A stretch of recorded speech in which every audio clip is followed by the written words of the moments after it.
Is this the face of a killer involved in the targeted murder of one of America's most prominent CEOs? Well, police in New York have released this image of someone they say is a person of interest in the killing of the head of one of America's biggest insurance companies as their manhunt continues.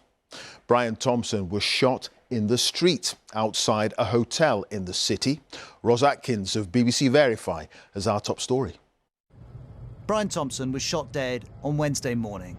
He was attacked a few blocks from Times Square and Central Park, just outside the Hilton Hotel in Manhattan. Police now say this man is a person of interest as they pursue their investigation. The first known sighting of the gunman is by the 57th Street subway station. This CCTV image, obtained by the Washington Post, is timestamped 6:15. The next sighting, according to US media, is 6:17 at a Starbucks. The police released this image from inside the cafe. Then at 6:30, we see the same man in this video, published by the New York Times. He appears to be on the phone. Nearby is the Hilton Hotel. Brian Thompson was attending a conference there and, according to police, at around 6:40, the gunman arrived and waited. Minutes later, this video shows Mr. Thompson by the hotel. The gunman approaches and takes aim. He ignores a bystander close by who flees as the shooting begins. Also, if we zoom in, after the initial shot, the gun appears to temporarily jam. And one firearms expert told us the gun may have a silencer.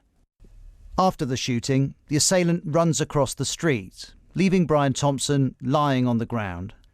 Police say he then walked into a nearby alleyway and then, using a bike, headed north towards Central Park. We have this image from the police showing someone in the same outfit with the same rucksack. According to police, he then rode into Central Park. By this point, it's 6:48. The final possible sighting is on West 85th Street. Our US partner CBS reports police are analysing this surveillance footage from just before 7 o'clock. 13 minutes later, 7:12, at the Mount Sinai West Hospital, Brian Thompson was pronounced dead. Across New York, the search continues for his killer. Ros Atkins, BBC News. So, who was Brian Thompson and why was he murdered? Neda Tawfik has more on that. Combing through every inch of the crime scene to piece together not just the who, but the why, police revealed that the words deny, defend, depose were written on recovered shell casings there. The words appear to be a reference to an American saying about the tactics used by insurance companies to try to avoid paying people's health care claims. The evidence has added more weight to the police's belief that this was a targeted attack. They're talking to the police in his home. They're talking to corporate security. He's in a high-profile business, a business that gets a lot of complaints, and in those complaints, there may be some threats. So they're doing all of those things. It's a very methodical process. Brian Thompson led UnitedHealthcare, a successful for-profit insurance company, but one that came under scrutiny from lawmakers for systematically denying people's health claims, leaving them with large medical bills.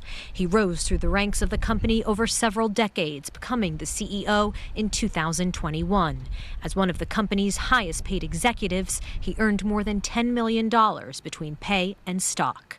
Relatively unknown to the wider public, his profile has already been removed from the company website. At their headquarters in Minnesota, flags have been lowered to half-mast to mourn his passing. But outside of the company, there's been less sympathy over his death.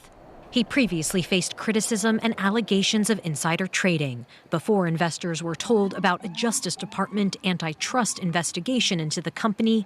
He sold $15 million worth of his company shares. UnitedHealthcare told Bloomberg at the time that the company approved the sale. The fevered hunt continues for the 50-year-old's killer.